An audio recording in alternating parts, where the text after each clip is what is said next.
দর্শক আমন্ত্রণ জানাচ্ছি যমুনা টেলিভিশনের বিশেষ আয়োজন ডক্টর অন কলে। আপনাদের স্বাস্থ্য বিষয়ক নানান প্রশ্ন আর সেই সব কিছুর তাৎক্ষণিক সমাধান নিয়ে আমাদের এই আয়োজন। আপনাদের সাথে পুরো আয়োজন জুড়ে সাথে আছে আমি ডাক্তার সিদ্রা ইকবাল। আমাদের এই আয়োজনে থাকছেন দেশ বরেণ্য আর আধুনিক চিকিৎসা বিজ্ঞানে দক্ষ চিকিৎসকরা। দর্শক, আজ আমরা আলোচনা করব হার্নিয়া নিয়ে, তার চিকিৎসা এবং এই বিষয় নিয়ে কী কী করণীয় রয়েছে সে বিষয় নিয়ে আলোচনার জন্য আজ আমাদের সাথে অতিথি হিসেবে আছেন সার্জারি বিশেষজ্ঞ ও হার্নিওলজিস্ট ডাক্তার রাজীব দে সরকার, জুনিয়র কনসালটেন্ট সার্জারি বিভাগ। আপনাকে স্বাগত জানাচ্ছি ডাক্তার রাজীব দে আমাদের ডক্টর অন কলের আয়োজনে। ধন্যবাদ আমাকে এই হার্নিয়ার মতো একটা টপিকে আমন্ত্রণ জানানোর জন্য। আপনি যেটা বললেন যে হার্নিয়ার মতো একটা টপিক, কম বেশি সবাই কিন্তু হার্নিয়ার সম্পর্কে একটু হলেও জানে, তবে এই যে ধারণাটা এটা কিন্তু অনেকের মাঝে পরিষ্কার নেই। তো আজকে একটু আমরা জানতে চাই, প্রথমে একটু শুরু করি যে হার্নিয়া বলতে আসলে আমরা কি বুঝি? হার্নিয়া বলতে হার্নিয়া হচ্ছে যদি কোনো অ্যাবনর্মাল কোনো একটা জায়গা দিয়ে কোনো কিছু বের হয়ে যায়, এটাকে আমরা হার্নিয়েশন বলি। যেমন আমরা আমাদের পেটের সামনের অংশটাকে যদি একটা দেয়াল মনে করি, এই দেয়ালটা তো আসলে অনেকগুলো মাসেল, কিছু এভাবে গেছে কিছু এভাবে গেছে, এবং এই মাসেলগুলোর মধ্যে যদি কোনো উইকনেস ডেভেলপ করে বা কোনো একটা ডিফেক্ট ডেভেলপ করে, সেখান দিয়ে আমাদের পেটের ভেতরে যদি কোনো কন্টেন্ট যদি বাইরে বেরিয়ে আসে বা বেরিয়ে আসার প্রবণতা দেখায়, এটাকে আমরা হার্নিয়া বলবো। এখন রুগীরা আসলে তো আর ওই অত কিছু বোঝে না, তারা দেখে যে তাদের পেটের উপরের অংশে অথবা কুচকির এখান দিয়ে এই জায়গাতে কিছু একটা ফুলে যাচ্ছে। রুগীরা আমাদের কাছে মূলত আসে ফুলে ওঠা বা ফুলে ফোলা জায়গাটা ব্যথা হচ্ছে এই সমস্যা নিয়ে, আর আমরা তখন পরীক্ষা করে বুঝতে পারি সেটা হার্নিয়া। আচ্ছা, হার্নিয়া আসলে কেন হয়ে থাকে? হার্নিয়া হওয়ার জন্য আসলে অনেকগুলো কারণ দেয়, অনেকগুলো কারণ। যেমন আমি যদি আসলে প্রথম থেকে বলি, একটা অ্যানাটমিক্যাল উইকনেস। সাধারণত পেটের যে মাসেলগুলো থাকে এগুলো তো সুন্দর থরে ভিতরে সাজানো থাকে, তাহলে এখান দিয়ে তো আসলে কোনো কিছু বেরিয়ে আসার কথা না। আমাদের পেটের ভিতরে লিভার আছে, বড় বড় অঙ্গ আছে, কিডনি আছে, স্টমাক আছে, অনেক বড় বড় অঙ্গ আছে, ইন্টেস্টাইন আছে, এগুলো তো বেরিয়ে আসার কথা না। বেরিয়ে আসে এই ডিফেক্টে অ্যানাটমিক্যাল একটা উইকনেস তৈরি হয়, হয়তো বা কোনো একটা মাসেলের জায়গায় একটা ফাঁক তৈরি হয়েছে। এখন এই ডিফেক্টটা বা উইকনেসটা কখনো কখনো ডেভেলপমেন্টাল ফেলিওর, অর্থাৎ ছোটোবেলার কোনো একটা ত্রুটিজনিত কারণে হতে পারে, কখনো আমাদের জেনেটিক কিছু ডিজিজ থাকে তার কারণে হতে পারে, ডায়াবেটিস রোগীদের হতে পারে, একটা সার্জারির পরে, যেমন মেয়েদের খুব কমন সার্জারি সিজারিয়ান সেকশন, সেটার পরে হতে পারে, কখনো কোনো ট্রমা হলো বা আঘাত লাগলো সেটার পরে হতে পারে। এছাড়াও আরও কিছু কোলাজেন ডিজিজ আছে, হঠাৎ করে কারো শরীরে একটা অংশে দুর্বল হয়ে যায়, ওই জায়গায় মাসেল তার যে স্বাভাবিক কর্মক্ষমতা হারিয়ে ফেলে, এরকম নানাবিধ কারণে আসলে হার্নিয়েশনটা হয়। তবে এগুলো যেগুলো বললাম সব কিছু এক্সটার্নাল হার্নিয়া। ইন্টারনাল পেটের ভেতরেও হার্নিয়া হতে পারে। সে পেটের ভেতরে যদি হার্নিয়া হয়ে থাকে, সেটার কি সাইন সিম্পটমস রোগীরা বুঝতে পারেন? হ্যাঁ, না, সেটা আসলে পেটের ভেতরে হার্নিয়াগুলো আরো বেশি ডেঞ্জারাস হয়। ডেঞ্জারাস বলতে সেই হার্নিয়াগুলো কোনো সাইন সিম্পটম বা এরকম এতটা সহজভাবে আসে না। হঠাৎ করে পেটটা ফুলে যায়, পেটটা শক্ত হয়ে যায়, আমরা দেখে বলি সার্জিক্যাল অ্যাবডোমেন হয়েছে, অথবা আমাদের ক্ষুদ্রান্ত্র বা বৃহদান্ত্র ইন্টেস্টাইন কোনো জায়গায় প্যাচ খেয়ে গেল, একটা আটার ভিতরে ঢুকে গেল, এই ধরনের নানা ধরনের হার্নিয়া হতে পারে, এবং পেটের ভেতরে হার্নিয়াটা বেশি বিপজ্জনক। সেটা বেশ জটিল, আপনার কথা থেকে বুঝতে পারছি, যেহেতু পেটের ভিতরে যে অবস্থাটা হচ্ছে এবং রোগী নিশ্চয়ই ব্যাপারে শুরু থেকে তেমন সচেতন হবেন না যখন যেই পর্যন্ত এক্সট্রিম একটা পর্যায়ে না যান। এবার একটু জানতে চাচ্ছি যে শরীরের কোন অংশতে সবচেয়ে বেশি হার্নিয়া পাওয়া যায়? এটা আসলে পুরুষ নারী দুঃখের আলাদা ভাগ করে বলতে হবে। শিশুদেরও হার্নিয়া হতে পারে, এই জন্য পুরুষ নারী শিশু তিন ভাগে ভাগ করে বলতে, মানে হার্নিয়ার বিষয়টা হচ্ছে এমন যে হার্নিয়া পুরুষ নারী শিশুর ভেদাভেদ করে না, বৃদ্ধ বা ইয়াং এর ভেদাভেদ করে না, সে বয়স বা জেন্ডার নিয়ে বায়াস না হার্নিয়া রোগটা। তো এই জন্য আসলে একদম শিশুদের হার্নিয়া হতে পারে, আমরা কনজেনিটাল হার্নিয়া বলি, সেটা সাধারণত আমলিকাসে বেশি হয়। এছাড়াও বাচ্চাদের ইনগুইনাল হার্নিয়া হতে পারে, কুচকির চারপাশ দিয়ে হার্নিয়া হতে পারে। পুরুষদের ক্ষেত্রে সবচেয়ে যে হার্নিয়াটা কমন সেটা হচ্ছে ইনগুইনাল হার্নিয়া, এটা কুচকির চারপাশ দিয়ে হয়। এটা আসলে ওই জায়গায় আমাদের যে মাসেলটা থাকে সেই মাসেলে একটা দুর্বলতা তৈরি হয়ে হার্নিয়াটা হতে পারে। মেয়েদের ক্ষেত্রে সবচেয়ে যে কমন হার্নিয়াটা সেটা হচ্ছে ইনসেশনাল হার্নিয়া, অর্থাৎ কি না ওই জায়গাটা কোনো একটা ইনসেশন ছিল, অর্থাৎ তার কোনো একটা অপারেশন হয়েছে। এখন মেয়েদের যে সিজার অপারেশনটা হয় এক্ষেত্রে অনেক বড় করে পেটটাকে কাটার প্রয়োজন পড়ে, তো সেই জায়গাটায় যদি সেলাইটা দুর্বল থাকে, তার মাসেলটা দুর্বল থাকে, তার হিলিংটা ভালো মতো না হয়, মায়ের যদি শরীরে অপুষ্টি থাকে, তার এই ইনসেশনাল হার্নিয়া হতে পারে। মেয়েদের ক্ষেত্রে আরেকটা কমন হার্নিয়া হচ্ছে ফিমোরাল হার্নিয়া, তো এইটা মেয়েদের বেশি হয়, এটা আবার পুরুষদের হয় না তেমন। আর ওভারঅল সবার ক্ষেত্রে epigastric hernia, umbilical hernia, spigelian hernia, lumbar hernia, এগুলো সবার হতে পারে, পুরুষ বৃদ্ধ সবার হতে পারে। তো আমরা আসলে অনেকগুলো হার্নিয়ার নাম জানলাম, কিন্তু হ্যাঁ, অনেকগুলো হার্নিয়ার নাম জানলাম। এবার একটু হার্নিয়ার লক্ষণগুলোর দিকে চলে আসতে চাই। যেহেতু হার্নিয়ার অনেকগুলো প্রকারভেদ আছে, আপনি একটা এপিগ্যাস্ট্রিক হার্নিয়ার কথা বলছিলেন, সেই হার্নিয়া সম্ভবত পেটের দিকেই হয়।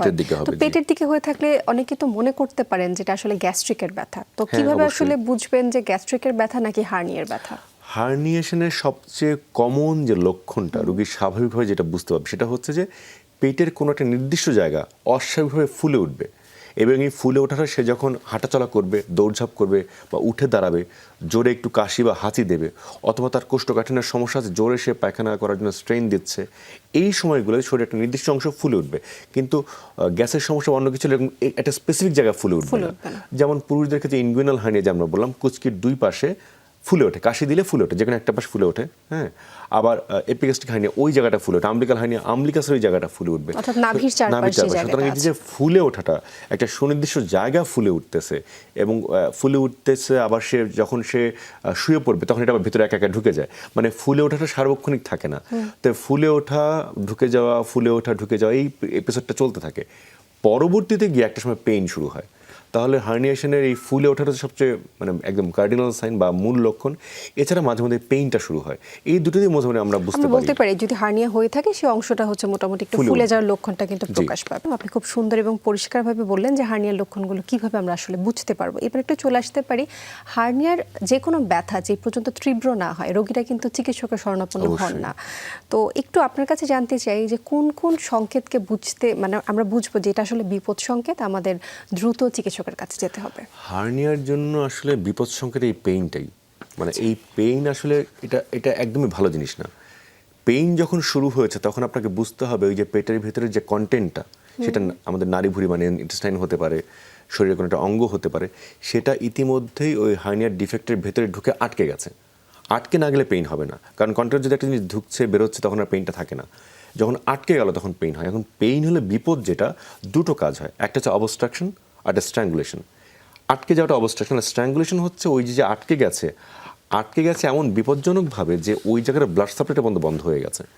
এক্ষেত্রে দ্রুত সার্জারি প্রয়োজন। সুতরাং হার্নিয়া রোগীর পেইন শুরু হয়েছে, এটাকে প্রচণ্ড গুরুত্বপূর্ণ লক্ষণ হিসেবে আমরা দেখি, এবং এই রোগীকে আমরা বলি যে আমরা দ্রুতই আপনার এখন সার্জারি করব, কারণ যখন বুঝি তার হার্নিয়া আছে এবং পেইন শুরু হয়েছে, মানে এখন রোগীকে এখন একটা লাইফ সেভিং সার্জারি করতে হবে।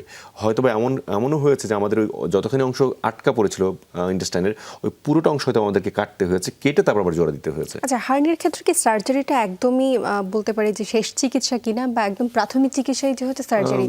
অনেকে ধারণা করেন যে হার্নিয়ার জন্য যদি চিকিৎসকের কাছে যাই আমাকে সার্জারি করতেই হবে। আচ্ছা, এটা হচ্ছে যে আপনাকে অনেকজন অনেক কথা বলতে পারে। আসলে আমাদের দেশে তো অবৈজ্ঞানিক অনেক চিকিৎসা পদ্ধতিও প্রচলিত আছে। যদি রোগটা হার্নিয়া হয়ে থাকে, অন্য কিছু না, তাহলে এটা একমাত্র চিকিৎসা সার্জারি।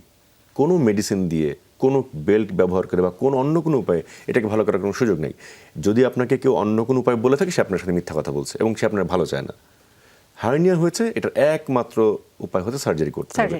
এবং সার্জারিতে আমরা কমন 3টা কাজ করি, মানে কাজগুলো কতটা বৈজ্ঞানিক সেটা বোঝাচ্ছি।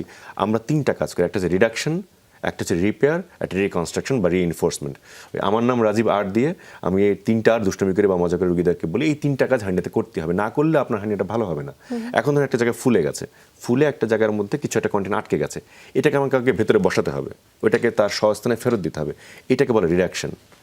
এরপরে হচ্ছে আমি যেহেতু জায়গাটা ফাঁক হয়ে গেছে, হয়ে গেছে, এই জায়গাটাকে আমাকে অ্যাপোজ করে দিতে হবে, আগের মতো করে আমাকে আবার জোড়া লাগিয়ে দিতে হবে, এটাকে বলি আমরা রিপেয়ার। এখন তার তো কোনো একটা কারণেই ফাঁকটা হয়েছিল, এই ডিফেক্টটা তো কোনো একটা কারণেই হয়েছিল, সেটা তো আবার হতে পারে। তাহলে এই কজের চিকিৎসাও করতে হবে। আবার 2 হচ্ছে যে এই যে আমি লাগিয়ে দিলাম, এটা যে পুনরাবৃত্তি না হয়, আমরা এই জায়গাটা একটা মেশ বা একটা জাল ব্যবহার করি। এই যে আমি একটা জাল বা মেশ ব্যবহার করলাম, এইটা হচ্ছে আমি আমার যে রিপেয়ারটাকে এটাকে আরো পাকাপোক্ত করলাম। তো এই পাকাপোক্ত করাটাকে বলা হয় রিইনফোর্সমেন্ট বা রিকনস্ট্রাকশন। এই রিকনস্ট্রাকশনটা করি আমরা মেশ দিয়ে, আমরা একটা জাল বসাই। অনেক রোগীকে আমরা জালটা বসাই না। মেশটা কি দিয়ে তৈরি হয়? মেশের তো অনেক ধরন আছে। একটা হচ্ছে আমরা অনেক সময় সিনথেটিক মেশ ব্যবহার করি, আবার বায়োলজিক্যাল মেশও ব্যবহার করি। সিনথেটিক মেশগুলো অনেক ধরনের আছে। এটা শরীরে কোনো রকম ইনফেকশন তৈরি করতে পারে কিনা? ইনফেকশন যে কোনো সার্জারিতে হতে পারে, মানে সার্জনের হাতে সবসময় ইনফেকশনের সম্ভাবনাটা বা প্রবণতাটা থাকে না। ইনফেকশন অপুষ্টির কারণে হতে পারে, ইনফেকশন সার্জারির পদ্ধতির কারণে হতে পারে, ইনফেকশন ডায়াবেটিস রোগীদের অবশ্যম্ভাবী ইনফেকশন হওয়া, সার্জারির পরে যে পরিবেশে রোগী যাচ্ছেন, যে ময়লা কাপড় চোপড় পরছেন, তার কারণে ইনফেকশন হতে পারে। কিন্তু মেশটা, আপনি যে প্রশ্ন করেছেন, এটা মেশটা শরীরে একদম মিশে যায়। এই মেশটা, সিনথেটিক মেশটা এমনভাবে তৈরি করা হয় প্রোলিন দিয়ে অথবা প্রোলিন ভিক্রিল মিক্স করে, এমনভাবে তৈরি করা হয় যে অপারেশনের পরে রোগী নিজেও বলতে পারবেন না তার এখানে আমরা মেশটা ব্যবহার করেছি। কারণ মেশটাকে আসলে এমন কতগুলো লেয়ারের মাঝখানে সুন্দর করে বসিয়ে দেওয়া হয় এবং বসিয়ে দিয়ে ফিক্স করে দেওয়া হয় যে রুগী চাইলেও যে আমি মেশটা একটু টিপে দেখি তো মেশটা আছে কিনা, এটা তার এটা করার সুযোগ নেই। শরীরের একটা অঙ্গ হিসেবে সেটা হ্যাঁ অবশ্যই, মানে ধরেন আমি একটা দেয়ালকে ঠিক করছি, দেয়ালের পাশে আমি একটা দেয়াল তুললাম, আগের দেয়ালটা না ভাঙা পর্যন্ত বোঝা যাবে না যে পাশে একটা দেয়াল আছে। সুতরাং ওই মেশের কাজ হচ্ছে রিইনফোর্সমেন্ট। মেশটা এমন না যে একটা শক্ত নেটের জাল বা এরকম কিছু, এটা খুবই বডি ফ্রেন্ডলি একটা জিনিস। সেই মেশ দ্বারা হচ্ছে স্বাভাবিক জীবনযাপন করতে পারছে। অবশ্যই অপারেশনের পরের দিন থেকে স্বাভাবিক জীবনযাপন করতে পারবে। আচ্ছা, এবার একটা কথা জানতে চাই যে হার্নিয়ার অপারেশন হওয়ার পরে কিন্তু অনেকগুলো সতর্কতা মেনে চলতে হয়, এবং আরেকটা কথা বলছিলেন যে আবার যাতে রিকারেন্ট না হয়, অর্থাৎ হার্নিয়াটা পুনরাবৃত্তি যাতে না হয়। তো কি কি কারণে আসলে রিকারেন্ট হার্নিয়া হতে পারে? এটা প্রচন্ড গুরুত্বপূর্ণ প্রশ্ন। সবচেয়ে বেশি প্রশ্ন বোধহয় আমরা রোগীদের কাছ থেকে এটা পাই যে হার্নিয়া যে হলো আর হবে না তো। আচ্ছা, হার্নিয়া আবার হতে পারে, এইটাকে রিকারেন্স বলে। মানে এই একটা সার্জারি করে সার্জন নিজেও হয়তো বা কি বলে এটা গ্যারান্টি সহকারে চিকিৎসা এটা করতে পারেন না। কারণ দেখুন, যদি রুগীটার কোষ্ঠকাঠিন্য থাকে, তার পায়খানা করতে গিয়ে প্রচন্ড স্ট্রেইন দিতে হয়, এই রোগীর আবার হার্নিয়া হতে পারে। রুগীর যদি শ্বাসকষ্টজনিত রোগ থাকে, তার সারা বছর কাশি লেগেই থাকে, এই রোগীর আবার হার্নিয়া হতে পারে। রুগীর প্রোস্টেট যদি বড় থাকে, তার মানে মিকচারেশনে প্রস্রাব করার সময় যদি অনেক বেশি স্ট্রেইন দিয়ে প্রস্রাব করতে হয়, এই রোগীর আবার হার্নিয়া হতে পারে। রুগীর যদি ফার্দার কখনো অন্য কোনো সার্জারি হয়, সেটার কারণে আগের হার্নিয়া সার্জারি পুনরাবৃত্তি ঘটতে পারে। তাহলে আমরা প্রথমেই বলি যে রুগীর এই ফ্যাক্টরগুলো আছে কিনা, এই ট্রিগারিং ফ্যাক্টর যেটার কারণে হার্নিয়া রিকারেন্স হতে পারে, আমরা আগে সেটার চিকিৎসা করব। তার কোষ্ঠকাঠিন্য আছে, কোষ্ঠকাঠিন্য আমি ভালো করব। তার সিওপিডি, অ্যাজমা, এই ধরনের শ্বাসকষ্টজনিত রোগ আছে, আমি আগে সেগুলোকে একদম ভালো করে দেবো। তার প্রোস্টেটের সমস্যা আছে, প্রোস্টেটটা বড়, আমি হয় ওষুধ দিয়ে প্রোস্টেটটাকে ছোট করবো, অথবা ইউরোলজিস্টের পরামর্শ নিয়ে আমরা প্রোস্টেটের সার্জারি করে প্রোস্টেটটাকে ঠিক করব। এরপর আসলে যে কারণগুলোর কারণে হার্নিয়াটা হয়েছে, এই কারণগুলোর তো আর ভ্যানিশ হয়ে যাচ্ছে না, এই কারণগুলো তার শরীরে থেকে যাবে। তো এইগুলো যদি তার শরীরে থেকে যায়, তার আবার হার্নিয়া হতে পারে। সুতরাং আগে যে ফ্যাক্টরগুলোর কারণে হার্নিয়া হয়েছিল, ওই ফ্যাক্টরগুলোকে আমাদের আগে ঠিক করতে হবে, এরপর হার্নিয়া সার্জারি করতে, তাহলে হার্নিয়া রিকারেন্স হবে না। এইগুলো থেকে গেলে অবশ্যই রিকারেন্স হতে পারে। আমরা হার্নিয়া নিয়ে ইতিমধ্যে অনেকগুলো বিষয় আলোচনা করে ফেলেছি। এবার একটু জানতে চাই, কোনো রোগী, অনেক রোগী তো থাকে যে হার্নিয়া ব্যথা হয় প্রায়, কিন্তু তারপরও চিকিৎসকের কাছে যান না, ব্যথার ওষুধ খেয়ে হার্নিয়ার যে ব্যথাটা আছে সেটা কমিয়ে রাখছেন। সেই ক্ষেত্রে পরবর্তীতে সেই রোগীর ভয়াবহ কি অবস্থা হতে পারে? প্রথম কথা হচ্ছে যে আপনাকে হার্নিয়া রোগ নির্ণয় করার জন্য কোনো সার্জারি বিশেষজ্ঞের কাছে যেতে হবে না। একজন এমবিবিএস পাশ করা চিকিৎসক যিনি পড়াশোনা করেছেন, তার এমবিবিএস লাইফে হার্নিয়া নিয়ে তাকে এত পড়াশোনা করানো হয়, তার সার্জারি পরীক্ষায়, শর্ট কেসে, তার ওয়ার্ডে, তার লেকচারে এত বেশি নিয়ে কথা বলা হয়, হার্নিয়া রোগটা দেখতে দেখতে থার্ড ইয়ার ফোর্থ ইয়ার থেকে একটা ছেলে মেয়ে বড় হয় এমবিবিএস কোর্সে। সুতরাং হার্নিয়ার জন্য এই যে কারো ফুলে উঠছে, আপনি একজন এমবিবিএস চিকিৎসকের কাছে যান, তিনি আপনাকে দেখে পরীক্ষা করে বলে দেবেন আপনার হার্নিয়া হয়েছে কি হয়নি। এবং হার্নিয়া পরীক্ষাটা ধরার জন্য কোনো পরীক্ষা নিরীক্ষার প্রয়োজন নেই, মানে সিটি স্ক্যান, আল্ট্রাসোনোগ্রাম কিচ্ছু প্রয়োজন নেই। আমরা এই পরীক্ষাগুলো অনেক সময় করি কমপ্লিকেটেড হার্নিয়ার ক্ষেত্রে, অথবা যদি আমরা ঠিক করি যে অপারেশন করব, তার অপারেশনের জন্য আমরা পরীক্ষা নিরীক্ষাগুলো করি। কিন্তু হার্নিয়া রোগটা ধরার জন্য আপনি একজন চিকিৎসক আপনার পেটে বা ওই হার্নিয়ার জায়গায় হাত দিয়ে বলে দেবেন যে আপনার হার্নিয়া হয়েছে কি হয়নি। সুতরাং প্রথমে হচ্ছে ওই প্রবণতা ত্যাগ করতে হবে যে আমার কিছু এটা হয়েছে বা আমার মনে হচ্ছে হার্নিয়া, আমি বাসায় বসে থাকবো না, আমি আমার নিকটবর্তী সরকারি হাসপাতাল হোক, নিকটবর্তী প্রাইভেট হাসপাতাল হোক, এবং এমবিবিএস আছে ডিগ্রি, এরকম একজন চিকিৎসকের কাছে গেলে তিনি হার্নিয়া ধরে দেবেন। আমার পেইন হবে, আমার একটা কমপ্লিকেশন ডেভেলপ করবে, যখন আমি বলছি তখন কিন্তু রুগীটা ইতিমধ্যেই কমপ্লিকেটেড একটা অবস্থায় চলে গেছে, চলে গেছে। সুতরাং আমি ওই পর্যন্ত একটা রুগীকে নিতেই চাই না। আমাদের প্রয়োজন রোগীদেরকে সচেতন করা। আপনার শরীরে একটা হার্নিয়া হতে পারে, আপনার শরীরে যে ন্যাচারাল যে একটা ডিজাইন আছে, একটা অ্যানাটমিক্যাল স্ট্রাকচার আছে, এইখানে হার্নিয়া হওয়ার উপাদান থাকতে পারে। আপনার লাইফস্টাইলের কারণে হার্নিয়া হতে পারে, ওজনের কারণে হার্নিয়া হতে পারে, একটা সার্জারির কারণে হার্নিয়া হতে পারে। তো যেটাই হোক না কেন, আপনার কোষ্ঠকাঠিন্য, প্রোস্টেটের সমস্যা, অ্যাজমা, এই কারণে হার্নিয়া হতে পারে। তো যেটাই হোক না কেন, আপনাকে সেগুলো আগে ঠিক করেন এবং আপনি এমবিবিএস একজন চিকিৎসকের পরামর্শ নেন। কারণ হার্নিয়া রোগটা দেখেন অনেকগুলো অঙ্গের সাথে জড়িত। হার্নিয়া হচ্ছে কুচকিতে, কিন্তু তার সাথে জড়িত লাংস। হার্নিয়া হচ্ছে কুচকিতে, তার সাথে জড়িত প্রোস্টেট। হার্নিয়া হচ্ছে কুচকিতে, কিন্তু তার সাথে জড়িত আমাদের মলদ্বার। তাহলে সে কিন্তু অনেকগুলো সিস্টেম ইনভলভ করে ফেলে। সুতরাং আপনি দেরি করবেন না, আপনি দেরি না করে আপনি একজন চিকিৎসকের পরামর্শ নিন, তিনি বলে দিবেন যে ভাই আপনার হার্নিয়া হয়েছে। দেরি করলে কিন্তু জটিলতাটা আরো বেশি বেড়ে যাবে। তখন যেটা হবে, তখন এটা সিম্পল একটা হার্নিয়া সার্জারি থাকে না, তখন অনেক জটিল প্রসিডিউর ফলো করতে হয়। চিকিৎসকের জন্য মানে কঠিন তো হয়ই, রুগীদের ভোগান্তিটা অনেক বাড়ে। আমরা যেমন হার্নিয়াটাকে খুব টেলিভিশনে কথা বলে বা আমাদের আড্ডায় রেখে হার্নিয়াটাকে খুব সহজ রোগ বলে ফেলেছি করে ফেলে, এবং রুগীরা আমাদেরকে সরাসরি এসেই বলে স্যার আমার হার্নিয়া হয়েছে।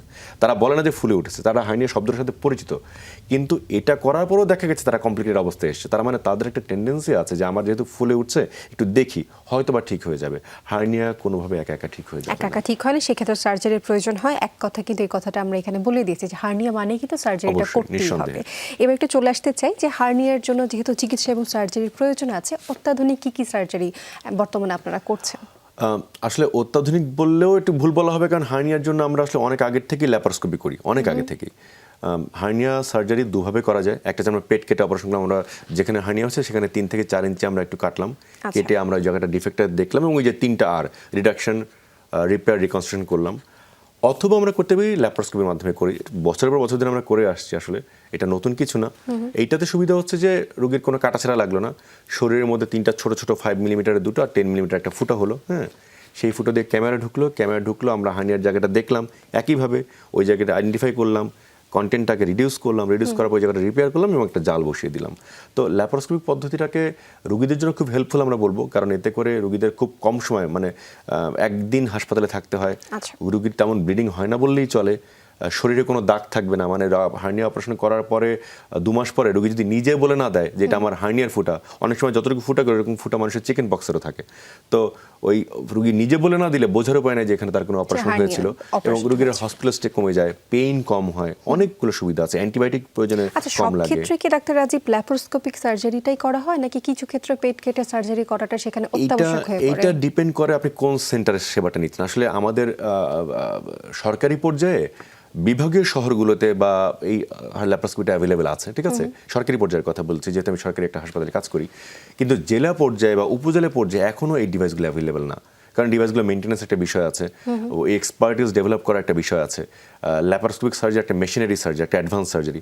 এই সার্জারির সাথে শুধু চিকিৎসক পরিচিত হলে হবে না, আমার যে নার্স ওটিতে কাজ করে, যে ওটি স্টাফ ওটিতে কাজ করে, তাদেরকেও ল্যাপারোস্কোপি জানতে হবে। সুতরাং এই জন্য আসলে সরকারি পর্যায়ে সব লেভেলে এখন ল্যাপারোস্কোপি অ্যাভেলেবেল না। তো কিন্তু সব লেভেলে হার্নিয়া সার্জারি হচ্ছে, ওপেন করে হচ্ছে। বিভাগীয় শহরগুলোতে এবং মেডিকেল কলেজ হাসপাতালগুলোতে ল্যাপারোস্কোপিকের হার্নিয়া সার্জারি করা যায়। এবার আমরা অনুষ্ঠানের শেষ পর্যায়ে চলে আসছি, আপনার কাছ থেকে হার্নিয়া কিভাবে প্রতিরোধ করা যায় এই একটা প্রশ্ন থাকছে, এবং পাশাপাশি করে ফেলছি যে এই যে ব্যায়াম করা বা ওজন নিয়ন্ত্রণ, এগুলো কি হার্নিয়া রোগটাকে কিছুটা কমিয়ে আনতে পারে কিনা? অবশ্যই কমিয়ে আনতে পারে। প্রথম কথা হচ্ছে আপনার শরীরে যে জিনিসটা অপ্রয়োজনীয় সেটাকে আপনাকে ঝেড়ে ফেলতে হবে। কোষ্ঠকাঠিন্য পুষে রাখার জিনিস না। আপনার একটা অ্যাজমা আছে, আপনি প্রতিদিন কাশেন, এটা পুষে রাখার জিনিস না। আপনার প্রস্টেটের সমস্যা, আপনি নিজে টের পাচ্ছেন যে আপনি ঠিকমতো খুব কমফোর্টেবলি প্রস্রাব করতে পারছেন না, এটা পুষে রাখার জিনিস না। যাই আপনার শরীরকে, আপনার অ্যাবডোমিনাল ওয়ালকে স্ট্রেস দেয়, সেই কাজগুলো থেকে বিরত থাকতে হবে। যদি ওজন অতিরিক্ত বেড়ে গিয়ে থাকে, ওজন কমাতে হবে, খাদ্যাভ্যাস নিয়ন্ত্রণ করতে হবে, প্রতিদিন অল্প বিস্তর ব্যায়ামের অভ্যাস রাখতে হবে। অল্প বিস্তর ব্যায়াম করলে আমাদের যদি কোনো মাস্কুলার কোনো অ্যাবনর্মালিটি থাকেও, যদি অ্যানাটমিক্যাল ডিজাইন উইকনেস থাকেও, সেগুলো এগুলোর মাধ্যমে ঠিক হয়ে যায়। আসলে কি, মানে স্বচ্ছন্দ জীবনযাপন, খুবই হেলদি লাইফস্টাইল মেনটেন করা, অল্প বিস্তর ব্যায়াম করা, এগুলো করলে শুধুমাত্র হার্নিয়া না, যে অনেকগুলো সার্জিক্যাল ডিজিজ আসলে দূরে রাখা সম্ভব। অনেকগুলো রোগ কিন্তু অবশ্যই এটা থেকে আমরা নিজেকে বাঁচাতে পারি। আর আমরা সবসময় কিন্তু বলে আসি যে ব্যায়ামের কোনো আসলে বিকল্প নেই। ঠিক আছে, আপনাকে অসংখ্য ধন্যবাদ জানাচ্ছি আমাদের সাথে যুক্ত হওয়ার জন্য। আপনার মূল্যবান সময় আজকে আমাদেরকে দিয়েছেন, তার জন্য অনেক বেশি ধন্যবাদ আপনাকে। যমুনাকেও ধন্যবাদ এই ডক্টরস অন কল প্রোগ্রামে এই মজার টপিকটা নিয়ে আমাকে কথা বলে সুযোগ করে দেওয়ার জন্য। দর্শক, এই ছিল আজকের আয়োজন। আমাদের সাথে যুক্ত থাকার জন্য আপনাদের অসংখ্য ধন্যবাদ জানাচ্ছি।